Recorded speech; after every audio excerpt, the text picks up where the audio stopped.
আমাদের দেশে নানা অঞ্চলে নানা রকমের খাবার পাওয়া যায়। বেশ বৈচিত্র্যপূর্ণ খাবারের ইতিহাস বাঙালি সমাজের। ঠিক তেমনি আমাদের আদিবাসী সম্প্রদায়ের বিভিন্ন খাবারের মধ্যেও আছে নানা রকমের বৈচিত্র্য। পাহাড়ি সবজি, পাহাড়ি বিভিন্ন রকমের ফল দিয়ে তারা নানা রকমের খাবার তৈরি করে থাকেন, যা শত বছর ধরে এই খাবারের ট্র্যাডিশন তাদের চলে আসছে। আজকে আমরা আপনাদেরকে আদিবাসী সম্প্রদায়ের বিভিন্ন খাবারের সঙ্গে পরিচিত করাবো। শুরুতেই দেখে নিব চাকমা সম্প্রদায়ের খাবার। এই খাবারটাকে আপনারা কি বলেন? শামুক বলি। শামুক চাকমা সম্প্রদায়ের কাছে বেশ জনপ্রিয় খাবার, আর সাথে আছে শূকরের মাংস ভুনা। চালের গুঁড়া ছিটিয়ে তৈরি হবে পিঠা, নাম ছাতু প্রমুখ। চালের গুঁড়া ছিটিয়ে পানি মিশিয়ে পিঠা তৈরি হতে অনেকেই দেখেছেন, কিন্তু সরাসরি গুঁড়া চুলায় ছিটিয়ে পিঠা এমনটা হয়তো অনেকেই জানেন না। আদিবাসী মারমা সম্প্রদায়ের পিঠা এই ছাতু প্রমুখ। বিন্নি চালের এই পিঠা খেতে দারুণ মজা। এই খাবারের নাম মুন্ডি।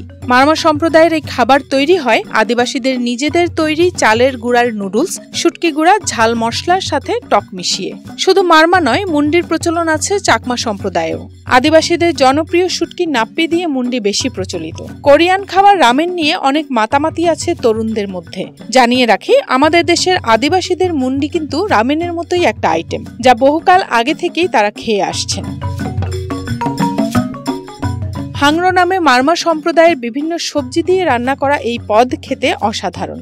এতে থাকে বাঁশকোড়ল ও নানা পাহাড়ি সবজি, আর কাঁচা কাঁঠাল, কচি বাঁশ, শুটকি এবং অন্তত 5 ধরনের সবজি দিয়ে রান্না হয় চাকমা সম্প্রদায়ের পাঁজন। মারমা ও চাকমা সম্প্রদায়ের বিভিন্ন উৎসবে এই সবজি রান্না হয়।